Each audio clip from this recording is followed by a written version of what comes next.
Scan to unlock Sovi and ace your tests.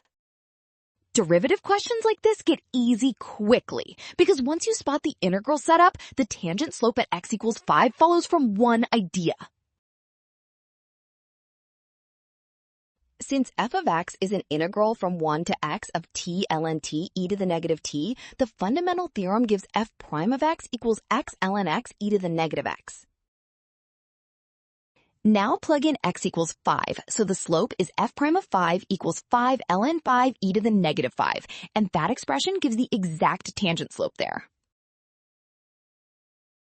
Estimate carefully. ln 5 is about 1.609, and e to the negative 5 is tiny, so 5 times 1. Well done! Option C. Scan now. The trap is sign mistakes or rushing. The rule is trust the given integral and check steps carefully.